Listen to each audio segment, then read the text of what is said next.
है। First HTML का part हम लोगों ने कंप्लीट किया है, जिसमें सारी चीज़ें हम लोगों ने देख लिया हुआ है। अब उसके बाद हम लोग देखेंगे सीएसएस के पार्ट देखेंगे।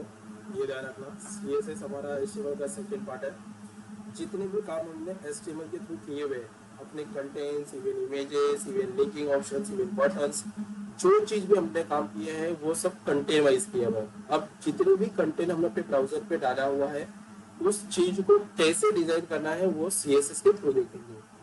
तो सीएसएस का हमारा जो फुल फॉर्म होता है उसे बोलते हैं डायरेक्टली कैस्केडिंग स्टाइल शीट होता है।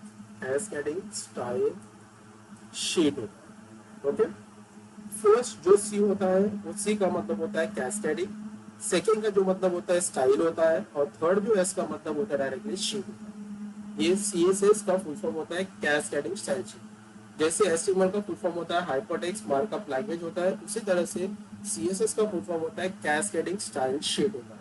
ओके, अब इसकी कुछ और भी चीजें हम लोग जान लेते हैं डायरेक्टली। तो कुछ पॉइंट्स आपको यहाँ पे दिखा देता हूँ इसके प्लेटफॉर्म से।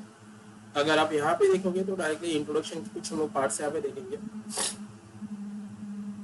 अब यहाँ पे नॉर्मली मीनिंग भी लिखा हुआ है कि CSS stands for the cascading style sheet. C is called for the cascading style, S for the style, and S for the sheet options. Okay. CSS describe how HTML element means हम लोगों ने जो HTML में सभी चीजें पढ़ा हुआ था, टैग को ही एलिमेंट कॉल करते हैं, वो डिस्क्राइब करेगा how to be display on a screen, paper और अदर मीडिया। जो भी तुमने कंटेंट HTML के थ्रू से लिया हुआ है उसको कैसे यहाँ पे डिस्क्राइब कराना है CSS के जरिए, वो हम चीजें यहाँ पे देखेंगे। CSS save lot of work. It can control the layout of the multiple web pages all at once. अब ये एक साथ इतने काम कैसे करेगा, तो उसके लिए ध्यान देते हैं यहाँ पे हम लोग डायरेक्टली। समझो मुझे एक वेबसाइट बनाना है, तो उस वेबसाइट के लिए हमारे पास ये हमें वेबसाइट बनाना है, तो हमें उसके लिए वेब पेज बनाना पड़ेगा। ये मेरा एक होम पेज हो गया, उसी तरह से मेरा एक हो गया डायरेक्टली अबाउट अस का हो गया, उसी तरह से मेरा हो गया डायरेक्टली सर्विसेज का हो गया, उसी तरह से मैंने एक टीम का बना दिया, और एक मैंने बना दिया कॉन्टेक्ट का बना दिया। ओके, ऐसे मैंने क्या बना, 5 पेज के वेबसाइट बना। ये सारे के सारे क्या बने, एक वेब पेज हो गया। अब इन सारे वेब पेज का जो कोडिंग होगा, मतलब जो डिजाइन होगा या सीएसएस जो होगा, वो एक में लिख रहा है। हमें हर एक पेज के लिए अलग अलग सीएसएस या अलग अलग सीएसएस की कोडिंग करने की जरूरत नहीं है। इन सभी का कोड एक ही स्टाइल शीट में हमें करना है।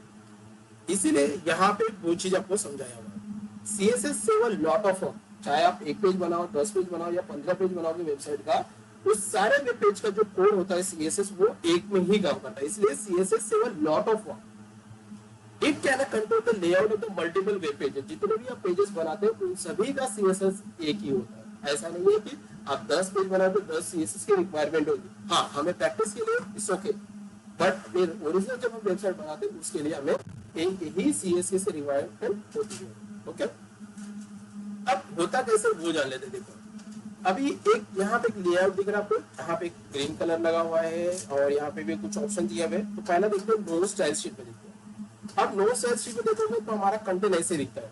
जब हम लोग एचटीएमएल के थ्रू से कुछ चीजें बनाते हैं तो हमारा ऐसे ही दिखता है डायरेक्टली। हेडिंग डाल दिया मैंने, बुलेटिन डाल दिया हुआ है, पैराग्राफ डाल दिया है, कुछ लिंक्स डाल दिया, आपका लेआउट स्ट्रक्चर ऐसा दिखता है। जब आप सीएसएस को अप्लाई करते हो, सीएसएस अप्लाई करने के बाद आपका देखो डिजाइन थोड़ी ऐसी बन जाती है, थोड़ा दिखने में अच्छा लग जाता है। आपने कलर दे दिया हेडिंग को, उसके बाद एक ड्यू सेक्शन बना दिया, उसके अंदर आपने पैराग्राफ को कलर दे दिया हुआ है। तो अलग अलग कलर ऑप्शंस में डिस्क्राइब कर सकते। देखो जैसे एक देखा, देखो ये भी लेआउट हमारा बदल गया है, थोड़ा सा और भी लुक एंड फील हम लोगों ने कर दिया है। ऊपर हेडिंग थोड़ा सा बड़ा कर दिया हुआ है। फिर एक और स्टाइल देख लो, ये भी हमारा एक स्टाइल है कि हम लोगों ने जो स्टाइल 1 से लिंक ऑप्शन थे उसको मैंने एक बटन वाइज भी यहाँ बना दिया हुआ है डायरेक्टली। थोड़ा सा पैराग्राफ को वहाँ पे दे दिया ऑप्शंस, डिजाइन चेंज कर रहा हूँ यहाँ पे डायरेक्टली। ओके, स्टाइल 4 में आओगे तो देखो और भी लेआउट थोड़ा सा बदल दिया, कलर कॉम्बिनेशन हम लोगों ने दे दिया। तो कैसा हो रहा है कि हमारा एक समय पे हमारा जो पेज हुआ करता था वो नॉर्मल दिखता था, बट जैसे सीएसएस को यूज किया तो हमारी पूरा लेआउट का स्ट्रक्चर्स बदल जाता है। यही सारी चीजें हमें क्या करना है, यहाँ पे देखो देखना है। ओके, अब सीएसएस के जो सिंटेक्स होते हैं वो हमें यहाँ पे देख सकते हैं। सीएसएस के सिंटेक्स मैं आपको बता देता हूँ डायरेक्टली। काम वही करना है जो हम लोगों ने अपने एचटीएमएल के अंदर किया हुआ था डायरेक्टली। तो यहाँ पे एच1 को एज ए सिलेक्टर बोला हुआ है। जो हम लोगों ने एचटीएमएल के अंदर मैंने आपको बोला था कि टैग होता है या एलिमेंट होता है। अब जब सीएसएस हम यूज करेंगे तो जो भी हमारे एलिमेंट होते हैं उसे हम सिलेक्टर बोलेंगे, उसके बाद यहाँ पे कलर्स, इवेंट फॉन्ट साइज, हम सीएसएस के अंदर उसको एट्रीब्यूट बोलते थे, बट यहाँ पे हम लोग क्या करेंगे, डायरेक्ट उसको प्रॉपर्टी कॉल करेंगे। ओके, काम वही है, बस एज अ लैंग्वेज बदलने की वजह से हम लोग चीजें चेंज कर दी है। जहां पे हम लोग एलिमेंट यूज करते हैं तो वहां पे सिलेक्टर कॉल होगा, जहां पे हम लोग एट्रीब्यूट यूज करते हैं तो उसको प्रॉपर्टी कॉल करेंगे, और उस डबल कोड के अंदर जो चीजें लिखते थे उसको यहाँ पे भी वैल्यू बोलते हैं और आपके एचटीएमएल के अंदर भी वैल्यूज होंगे। ओके, तो अब हम जानते हैं डायरेक्टली सीएसएस कितने टाइप्स के होते हैं। देयर आर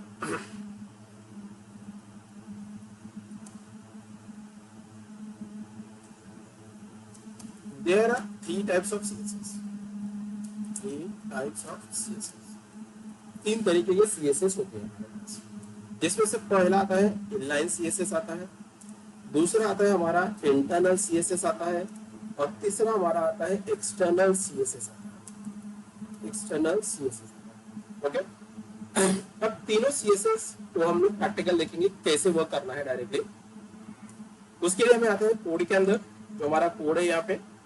अब यहाँ पे मैंने एक CSS का एक फोल्डर बना लिया है, इसी के अंदर मैं यहाँ पे एक फाइल क्रिएट करता हूँ और इस फाइल का नाम दे दूंगा डायरेक्टली first.html करके। ओके, अब यहाँ पे बेसिक स्ट्रक्चर आपका तैयार कर दीजिए, जो हमने HTML में हमने लर्न किया था कि बेसिक स्ट्रक्चर कैसे तैयार किया जाता है। तो अभी हम लोग यहाँ पे टाइटल भी बदल देता हूँ, मैं यहाँ पे लिख देता हूँ CSS, क्योंकि CSS पढ़ रहे हैं। ओके, अब यहाँ पे हम लोग क्या करना है, जैसे नॉर्मली हम लोग कंटेंट टाइप करते हैं वैसे सब यहाँ पे चीजें कर लेना है। तो पहले एक मैं हेडिंग ले लेता हूँ, यहाँ पे ले लेता हूँ वेलकम टू CSS कर लेता हूँ। ओके, उसके बाद मैं यहाँ पे इसी के नीचे एक पैराग्राफ भी ऐड कर लेता हूँ। तो पैराग्राफ भी मैं यहाँ पे दे देता हूँ कुछ 25 करके, मैंने पैराग्राफ भी यहाँ पे ऐड कर दिया है।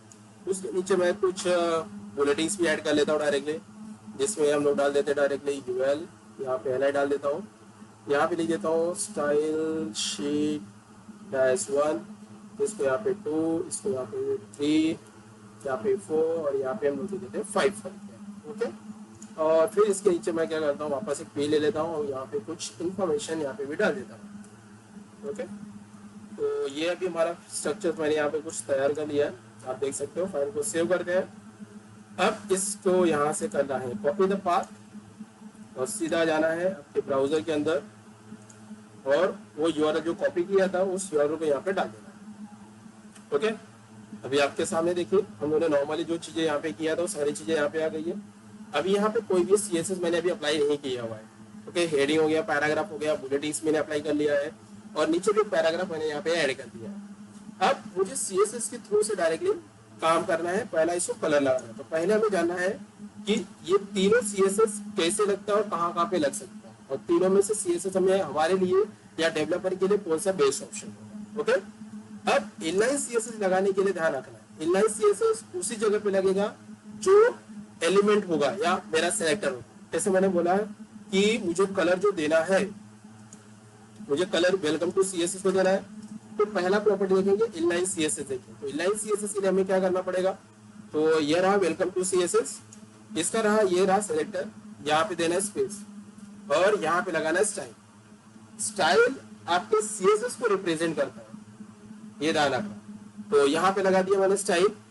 अब यहाँ पे कलर देना है, तो सीधा लिखोगे कलर, यहाँ पे लगाओगे कोलर। कलर जो लगा है वो तुम्हारा प्रॉपर्टी हो गया, स्टाइल जो लगा हुआ है डायरेक्टली वो ध्यान रखना प्लस CSS का पार्ट है। Colour is called for the property, और यहाँ पे जो भी तुम्हें कलर का नाम चाहिए वो कलर दे सकते हो। नाउ सेव योर फाइल, यहाँ पे आके इसको रिफ्रेश करोगे तो वेलकम टू CSS का कलर यहाँ पे ओपन जाएगा। तो ध्यान रखना है कि जहां पे भी जिस भी एलिमेंट या जिस सेलेक्टर के पास तुम्हारा स्टाइल लग जाता है वो तुम्हारा इनलाइन CSS कहलाता है। ओके, अब इस इनलाइन CSS को मैं यहाँ से हटा देता हूँ, अभी मैं नॉर्मल कर देता हूँ, यहाँ से ये चीजें भी हटा देता हूँ, फाइल को सेव करता हूँ, नॉर्मली यहाँ पे रिफ्रेश करता हूँ। ओके, अब दूसरा देखना है internal CSS। Internal CSS always between the head section, जैसे आपका टाइटल ओपन और टाइटल क्लोज होता है बिटवीन द हेड सेक्शन के अंदर, उसी तरह से style section between the head section के अंदर यूज होगा। तो आपको यहाँ पे लिखना है स्टाइल ऑप्शंस, ओपन और क्लोज कर दिया। तो अगर style section between the head section में लगता है तो वो तुम्हारा इंटरनल CSS कहलाता है। कलर किसको देना है, welcome to CSS। Welcome to CSS किसके अंदर लिखा हुआ है, वेलकम टू सीएसएस किसके सेलेक्टर में लिखा हुआ है, H1 सेलेक्टर में लिखा, तो मैं यहाँ पे किसको टारगेट करूंगा, H1 को। एंटर कर दिया, सीधा कर्ली ब्रैकेट डाल देना है और यहाँ पे कलर में डिसाइड कर देता हूँ COLOR कलर, और इसको डिसाइड कर दूंगा मैं ऑरेंज करके। नाउ सेव द फाइल, यहाँ पे रिफ्रेश कर दो, लग गया। मुझे P को भी कलर देना।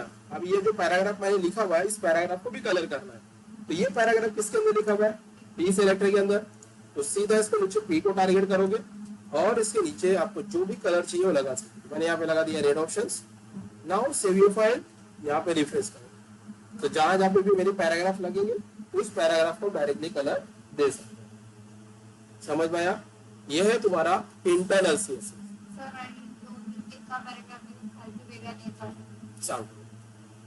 ठीक, वेरी क्लियर, इतना समझ में आया? ये था मेरा दूसरा CSS, internal CSS. Now I can remove it now, is normal. जो थर्ड सीएसएस होता है जो मोस्टली सभी डेवलपर यूज करते हैं, क्योंकि क्या होता है इंटरनल या इनलाइन सीएसएस हम लोग नहीं लगाते, क्योंकि क्या होता है एचटीएमएल में सिर्फ हम कंटेंट रिलेटेड ही वर्क करते हैं कि मुझे कौन सा कंटेंट डालना है, कौन सा कंटेंट ऐड करना है। अगर सीएसएस और एचटीएमएल दोनों को एक साथ ही ऐड कर दूंगा ना तो थोड़ा सा कॉम्प्लिकेटेड हो जाएगा और अपने को चीजें समझ में आएगी कौन सी चीज मुझे मैंने ऐड किया हुआ है, कौन सी चीजें रिमूव करना है। तो इसके लिए हम लोग क्या करते हैं, एचटीएमएल के लिए फाइल अलग बनाते हैं और सीएसएस की फाइल अलग बनाते हैं। तो यहाँ पे सीएसएस के अंदर मेरी एचटीएमएल की फाइल बनी है, एक और मैं फाइल बनाऊंगा सीएसएस के अंदर और इस फाइल का नाम दे दूंगा style.css। एक्सटर्नल फाइल जो बनती है हमेशा फाइल का नाम आप कुछ भी दोगे बट उस फाइल का नाम के बाद .css लगाना जरूरी है। जैसे आप एचटीएमएल के अंदर फाइल के नाम के बाद .html लगता है, उसी तरह से एक्सटर्नल फाइल के अंदर फाइल के नाम के बाद .css लगता है। एंटर कर दिया। तो और एक चीज ध्यान रखना है कि जहां पे एचटीएमएल की फाइल होगा उसी के आजू बाजू ही आपको फाइल सीएसएस का रखना है। नहीं तो पता चला आपने एचटीएमएल की फाइल एक अलग फोल्डर में रखा, सीएसएस की फाइल अलग फोल्डर में रखा, तो ये दोनों में कनेक्शन नहीं होगा और कनेक्शन नहीं होगा तो जो भी चीजें आप अप्लाई करोगे वो सारी चीजें डिस्प्ले नहीं करेगी। ओके, तो अब यहाँ पे मैं देखो सेव कर देता हूँ फाइल को, अब यहाँ पे रिफ्रेश कर देता हूँ। अभी फिलहाल कुछ भी नहीं लगा है। तो मोस्टली जितने भी डेवलपर होते हैं वो एक्सटर्नल सीएसएस यूज करते हैं क्योंकि सीएसएस का पार्ट सीएसएस के अंदर चला जाए, एचटीएमएल का पार्ट एचटीएमएल के अंदर चला जाएगा। उसी तरह से जब जेएस करेंगे तो जेएस का भी फोल्डर फाइल अपना अलग बनेगा, तो हम एक दूसरे के साथ कनेक्शन करेंगे। अब मुझे कहना है वापस इसी को कलर देना है या इस पैराग्राफ को कलर देना है, वो देखते हैं। तो मैंने बोला इसको कलर देना है, तो H1 के अंदर लिखा हुआ है उसको टारगेट कर दिया और यहाँ पे मैंने लिख दिया कलर ऑप्शंस और यहाँ पे मैंने लिख दिया डायरेक्टली ब्लू कलर। फाइल को सेव करता हूँ, यहाँ पे करूंगा रिफ्रेश, तो यहाँ पे ब्लू कलर तो मुझे आया नहीं। अब नहीं आने का रीजन क्या होता है कि मैंने स्टाइल सीएसएस की फाइल तो बना दी है, एचटीएमएल की भी फाइल बनी है, बट एचटीएमएल फाइल को मैंने सीएसएस की फाइल को एचटीएमएल के साथ कनेक्शन किया ही नहीं है, इसी की वजह से वो कनेक्शन कलर नहीं डिस्प्ले कर रहा। तो इसका कनेक्शन करने के लिए between the head section use करना, मतलब जहां पे तुम्हारा टाइटल क्लोज हुआ है उसके नीचे सीएसएस की फाइल को कनेक्ट करना पड़ेगा। तो उसके लिए लिखना पड़ेगा लिंक। एंटर कर दिया। अब आरएल का मतलब होता है रिलेशनशिप स्टाइल शीट, सीएसएस का फुल फॉर्म होता है कैस्केडिंग स्टाइल शीट, मतलब हम सीएसएस के साथ को जोड़ रहे हैं। उसके बाद आता है HREF हाइपरलिंक्स, तो सीएसएस की फाइल का नाम जो होगा आपको यहाँ पे लगा देना है style.css।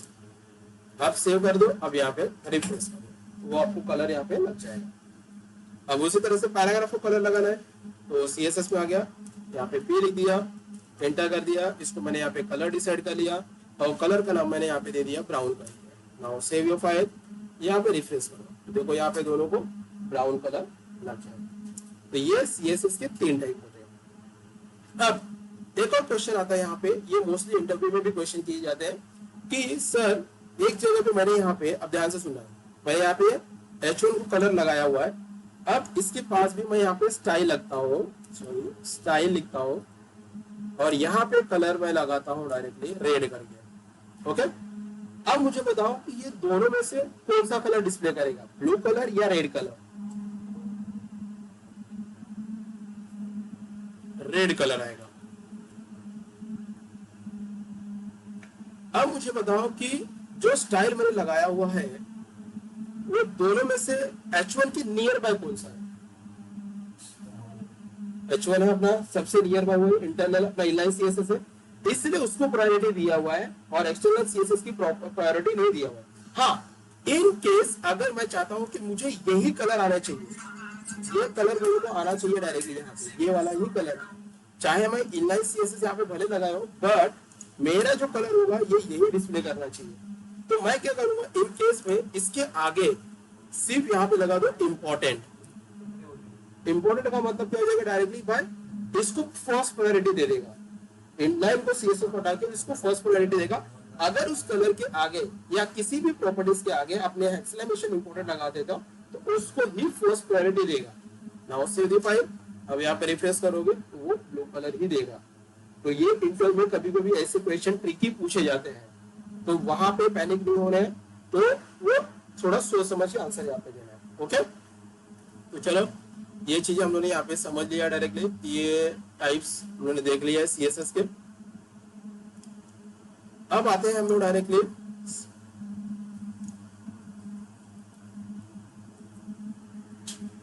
अब हम लोगों ने देख लिया टाइप्स ऑफ सिलेक्टर्स, हम लोगों ने ऑलमोस्ट यहाँ पे देख लिया डायरेक्टली। अब आते हैं डायरेक्टली सिलेक्टर के बारे में जानते हैं, कितने तरीके के सिलेक्टर्स होते हैं और कौन कौन से सिलेक्टर्स हमारे यहाँ पे काम करने का है डायरेक्ट। तो चलो वन बाय वन मैं यहाँ पे नहीं दिखा देता हूँ, मैं यहीं पे दिखा देता हूँ, मैं वर्ड फाइल में आता हूँ। तो हमें यहाँ पे सिलेक्टर पढ़ना है डायरेक्टली, सिलेक्टर्स पढ़ रहे। सिलेक्टर में फर्स्ट सिलेक्टर होता है तुम्हारा टैग सिलेक्टर होता है। The first one is the tag selector. Tag selector बोलूंगा तुम्हारा जितने भी एलिमेंट बोलो वो सारे तुम्हारे टैग सिलेक्टर हो गया, जिसमें H1 हो गया, P हो गया, इमेज हो गया, तो ये सारे तुम्हारे सिलेक्टर हो गए जिसे टैग सिलेक्टर बोलते हैं। दूसरा होता है आईडी सिलेक्टर होता है। तीसरा क्लास सिलेक्टर होता है डायरेक्ट। ओके, चौथा होता है हमारा यूनिवर्सल सिलेक्टर, यूनिवर्सल सिलेक्टर होता है। पांचवा तुम्हारा ग्रुप सिलेक्टर होता है। ओके, ये सारे अलग अलग तरीके के सिलेक्टर्स होते हैं। ओके, टैग सिलेक्टर समझ में आ गया। अब टैग सिलेक्टर का हम लोगों ने एग्जांपल भी यहाँ पे किया हुआ है, कोडिंग के अंदर देख लो। हम लोगों ने यहाँ पे इसको कलर देना था तो हम लोगों ने सीएसएस के अंदर उसको टारगेट किया, यहाँ पे H1 को कलर लग गया। बट इन केस अभी यहाँ पे टैग सिलेक्टर हम लोग लगा दिया। अब इन केस हम लोग जो पैराग्राफ को कलर ये H1 को जो कलर है सेम टू सेम मुझे पैराग्राफ को भी कलर होना चाहिए, सेम टू सेम वो कलर पैराग्राफ को भी होना चाहिए। तो उसके लिए मैं क्या करूंगा, ये वाला कोड को पहले हाईलाइट करता हूँ, कमेंट कर देता हूँ। तो मैं क्या करूंगा, इसके आगे कॉमा करके P लगा दूंगा। क्या कर दिया, कॉमा करके P लगा दिया। अब यहाँ पे रिफ्रेश करूंगा तो क्या हुआ, इसको ब्लू कलर मिल गया। इसको बोलते हैं ग्रुप सिलेक्टर। मतलब सेम प्रॉपर्टीज तुम्हें एक से ज्यादा जगह पे लगाना होगा, तो उस एलिमेंट पे जो पहली बार लगाया उसको कॉमा करके उसके आगे आप बाकी के जो सिलेक्टर्स होंगे उसको लगा देना, तो इसे बोलते हैं ग्रुप सिलेक्टर। तो मतलब आपकी जो नीचे वाली मैंने लाइन लिखा था ये तो मैंने हटा दिया, नहीं तो वापस P लिखूंगा, कलर दे दूंगा, तो इसकी जगह मैंने क्या कर दिया, कॉमा करके उसकी प्रॉपर्टी मैंने आगे लगा दिया, तो जिसकी वजह से हम लोग सेम कलर दे सकते हैं। इसे बोलते हैं ग्रुप सिलेक्टर। समझ में आ गया। अब आते हैं नेक्स्ट ऑप्शन। तो टैग सिलेक्टर देख लिया हम लोगों ने, this one completed. Now the group selector is also completed. अब यूनिवर्सल सिलेक्टर मैं बीच में बता दूंगा, जब इसका इंपॉर्टेंट होगा पॉइंट तो मैं बता दूंगा। अब आईडी सिलेक्टर और क्लास सिलेक्टर को ध्यान रखना है, किसी भी कैंडिडेट का आधार कार्ड जो नंबर होता है वो एक ही होता है। जैसे फॉर द एग्जांपल अगर मैंने यहाँ पे बोला अजय करके, अजय का आईडी नंबर समझो for the example 512456 something something 8 number है। अब अजय जो नाम है वो किसी और लड़के का हो सकता है, बट अजय का जो आईडी नंबर है वो किसी और का नहीं हो सकता, बराबर है। तो आईडी जो होता है वो यूनिक होता है, इसलिए उसे बोलते हैं आईडी सिलेक्टर। मतलब आप आईडी एक बार यूज कर सकते हो। तो मोस्टली हम लोग जब जेएस या जेक्वेरी का कोड करते हैं, एग्जीक्यूशन करना रहेगा तब वहां पे यूज कर सकते हैं। क्लास आप नंबर ऑफ टाइम यूज कर सकते हो, ध्यान रखना। जैसे मैंने बोला अजय है, तो जरूरी नहीं कि इस लड़के का नाम अजय है तो और भी लोगों का अजय नाम नहीं हो सकता, अजय और लोगों का हो सकता है। तो क्लास आपका नंबर ऑफ टाइम बना सकते हो, बट आईडी आपका यूनिक होना चाहिए। ओके, तो this is the difference between the ID and the class के अंदर। तो चलो देखते हैं इसका प्रैक्टिकल देख लेते हैं। अब मैं सब चीजों को हटा देता हूँ, यहाँ से मैं नॉर्मली सेव कर देता हूँ, यहाँ से भी इस फाइल को सेव करता हूँ, आउटपुट में आते हैं और रिफ्रेश करता हूँ। ओके, अब मैं क्या करता हूँ, यहाँ पे मेरे पास 2 P है, अब यहाँ पे क्लास लगाता हूँ डायरेक्टली। क्लास का नाम आप कुछ भी दे सकते हो, तो मैंने अभी यहाँ पे फिलहाल के लिए दे दिया क्लास नाम फर्स्ट करके दे दिया, फाइल को सेव कर दिया। ओके, अब यहाँ पे देखो, अगर मैं यहाँ पे पी को टारगेट करता हूँ और पी को मैंने बोला कलर, यहाँ पे पी को कलर देता हूँ रेड करके, तो देखो क्या होता है, दोनों पी को लग गया। बट मैं चाहता हूँ कि जो पहला वाला पी है ना उसको कलर अलग होना चाहिए, बरोबर है, नीचे वाला कलर अलग होना चाहिए। तो मैं क्या करूंगा, यहाँ पे जो क्लास लगा हुआ है देख रहा, पी को मैंने क्या लगाया क्लास फर्स्ट करके, क्लास को ऑलवेज रिप्रेजेंट करते हैं हम लोग डॉट से, क्लास को ऑलवेज रिप्रेजेंट किया जाता है डॉट से।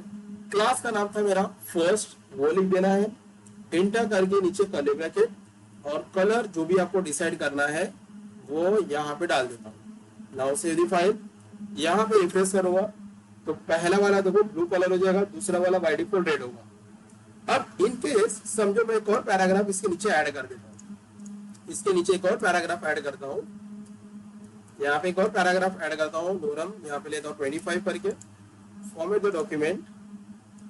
अब इसको भी सेव करता हूँ ना, उधर रिफ्रेश करूंगा तो इसको भी रेड कलर आएगा, बराबर।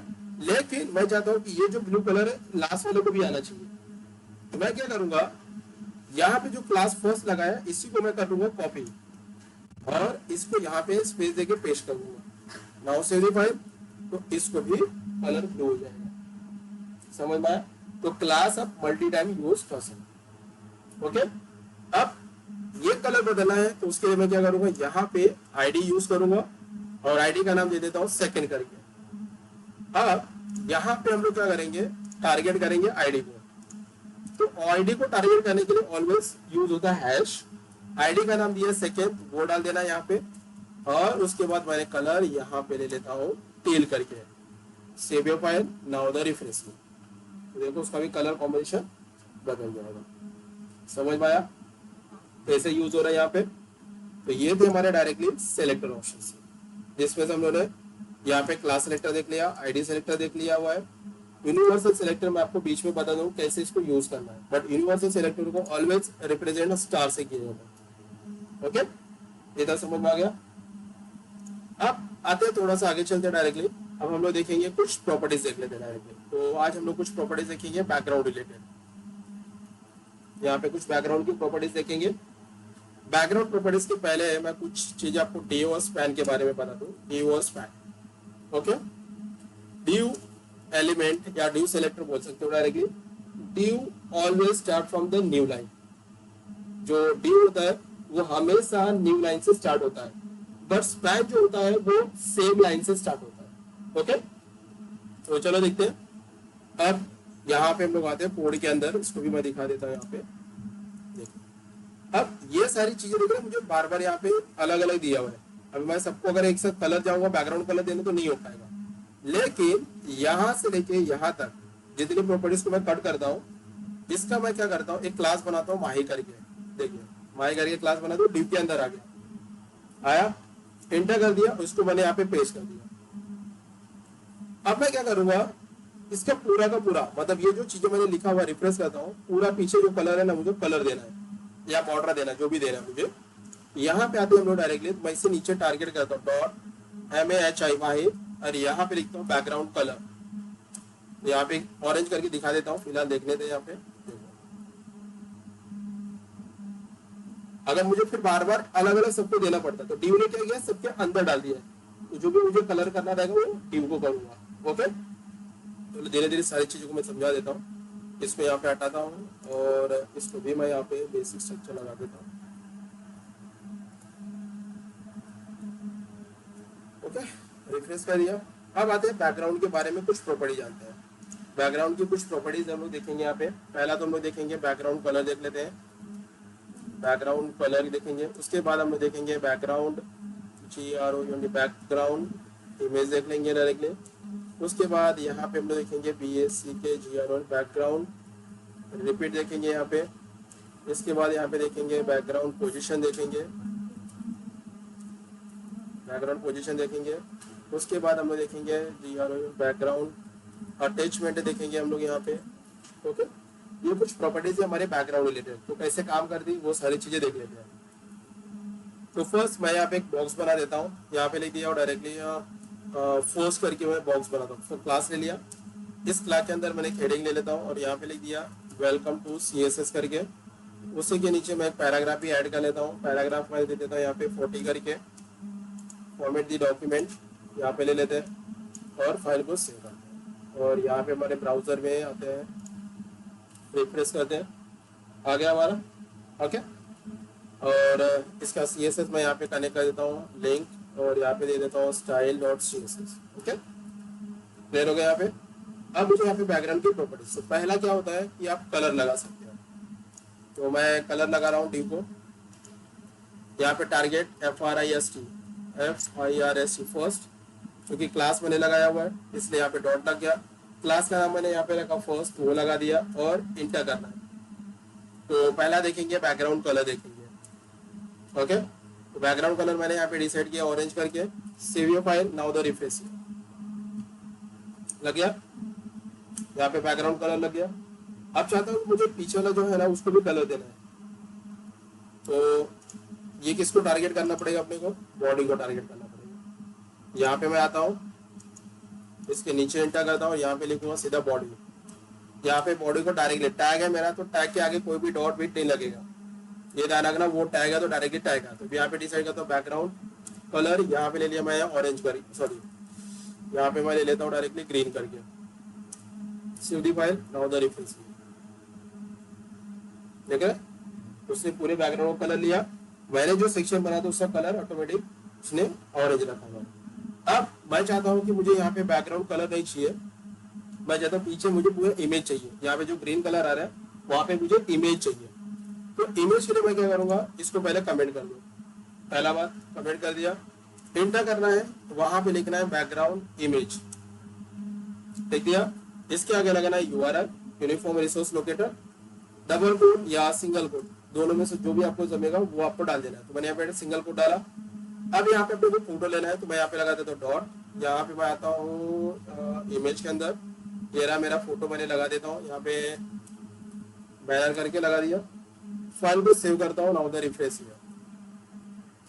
देख रहे पीछे मेरा फोटो लग गया है, देख रहे। अब यहाँ पे देख रहे फोटो रिपीट हो रहा है, सेम यहाँ पे फोटो रिपीट हो रहा है, क्योंकि फोटो थोड़ा बड़ा है इस वजह से एक ही बार रिपीट हो रहा है। कभी कभी आप फोटो छोटा ले लेते हो, फोटो के साइज रिपीटेशन होता है, एक्स कोऑर्डिनेट और वाई कोऑर्डिनेट में भी रिपीट होता है। तो उस जगह पे आप क्या करोगे, इसके बाद नई प्रॉपर्टी लगेगा बैकग्राउंड रिपीट करके, तो यहाँ पे लगा देना नो रिपीट। नो रिपीट का मतलब होता है आपकी बैकग्राउंड रिपीट नहीं होगी, सीधे देख रहा है ये रिपीट नहीं होगा। अगर आपको रिपीट कराना है तो आप यहाँ पे बताओगे उसको कि भाई रिपीट एक्स डायरेक्शन में करना है या वाई डायरेक्शन में करना है, ये ध्यान रखना। एक्स डायरेक्शन ऐसे जाएगा, वाई डायरेक्शन ऐसे जाएगा अगर रिपीट कराना। नो रिपीट का मतलब आपका कोई भी फोटो रिपीट नहीं होगा। अगर मैं यहाँ पे इसको हटा के डायरेक्टली मैं लगा देता हूँ यहाँ पे रिपीट एक्स करके, सेव योर फाइल, अब देखोगे यहाँ पे तो रिपीट हो जाएगा एक्स डायरेक्शन में। उसी तरह से वाई डायरेक्शन में करना है तो यहाँ पे सीधा क्या करोगे, वाई डायरेक्शन लिखोगे। तो फिलहाल अभी मैं क्या करता हूँ, यहाँ पे सीधा लिख देता हूँ नो रिपीट। नो रिपीट तो मैंने कर दिया, बट ये पूरा का पूरा मुझे बैकग्राउंड लेना चाहिए। तो उसके लिए हम तीसरी प्रॉपर्टी यूज करेंगे जिसका नाम है बैकग्राउंड साइज करके। बैकग्राउंड साइज में आपको डायरेक्टली पिक्सल में रख सकते हो 500 px, देखो 500 px हो गया। इवन आपको 800 px चाहिए तो भी आप डाल सकते हो यहाँ पे 800 px। बट ये ऐसे साइज आ रहा है, मुझे पूरा फिक्स करना है या इसकी एक्चुअल जो साइज होती है वो मुझे जानना है। तो आप उसकी जगह पे क्या करोगे, यहाँ पे यूज करोगे कंटेंट। कंटेंट का मतलब होता है उस इमेज का जो भी एक्चुअल साइज होगा वो आपको डिस्प्ले करेगा। नाउ द रिफरेंस, उसकी जो एक्चुअल साइज है वो ले लिया। अब देखो यहाँ पे नो रिपीट है, तो अभी मैं क्या करता हूँ, इसको हटा के यहाँ पे सीधा लिखता हूँ रिपीट एक्स कर देता हूँ। Save your file, now the refresh, ठीक है ना। अब मैं चाहता हूँ उसको वाई डायरेक्शन में भी करना है तो यहाँ पे वाई लिखता हूँ। अब यहाँ पे देख सकते हो, तो यहाँ पे देखो वाई डायरेक्शन में वो रिपीट हो गया। ओके, अब फिलहाल इसको यहाँ पे कहता हूँ मैं नो रिपीट कर देता हूँ डायरेक्टली पहला। और यहाँ पे मैं चाहता हूँ कि पूरा बैकग्राउंड लेना चाहिए, तो उसके लिए क्या करना है, आपको यहाँ पे यूज करना पड़ेगा cover option. Save your file, now the refresh, तो देखो पूरा का पूरा वो बैकग्राउंड ले लेगा। क्लियर ऑप्शंस, बैकग्राउंड इम कलर देख लिया, बैकग्राउंड इमेज आ गया, बैकग्राउंड रिपीट हम लोगों ने देख लिया और बैकग्राउंड साइज देख लिया। अब उसके बाद आता है यहाँ पे बैकग्राउंड पोजीशन आता है, बैकग्राउंड पोजीशन। ओके, अब बैकग्राउंड पोजीशन में क्या आता है, दो ही ऑप्शन आएंगे। बैकग्राउंड पोजीशन में हम लोग क्या करेंगे, अब इसको सेट करना है, तो सेट करने के लिए पहला मैं क्या करता हूँ, इसको यहाँ से पहले हटाता हूँ। अब पहले यहाँ पे मैं आपको नॉर्मल दिखा दूँ, पहले कंटेन कर लेते हैं, तो आपको समझ में आएगा कि एग्जैक्ट बैकग्राउंड पोजीशन काम कैसे करेगा। ओके, अब मैं इमेज को क्या करता हूँ, देखो यहाँ पे लगा दिया बैकग्राउंड पोजीशन लगाता हूँ। मैंने बोला इमेज मुझे सेंटर में चाहिए, यहाँ पे मैंने क्या लिखा, सेंटर स्पेस, यहाँ पे सेंटर, मतलब लेफ्ट राइट और टॉप और बॉटम से सेंटर पोजीशन चाहिए दोनों जगह से। मैं देखो लिखा सेंटर, ये सेंटर आ गया। अगर मैं यहाँ पे सेंटर राइट बोलता, लेफ्ट बोलता, राइट बोलता हूँ, यहाँ पे देखो सेंटर राइट बोला, सेव द पोजीशन। समझ में आया? ये पोजीशन होता है कि आप कैसे पोजीशन बदल सकते हो। समझ में आया? ये पोजीशन वास्तव डायरेक्टली होता है। तो फिलहाल अभी हम लोग क्या करता है, मैं इसको यहाँ पे सेंटर सेंटर ले लेता हूँ, दिखाने के लिए सेंटर देख लेते हैं, ये पोजीशन होता है। ओके, अब मैं चाहता हूँ कि जब भी मैं स्क्रॉल करूँ ये इमेज इसी जगह पे रहना चाहिए। ओके, तो उसके लिए मैं पहले क्या करता हूँ, यहाँ पे कुछ पैराग्राफ है वो मैं बढ़ा देता हूँ, थोड़ा सा यहाँ पे बढ़ा देता हूँ।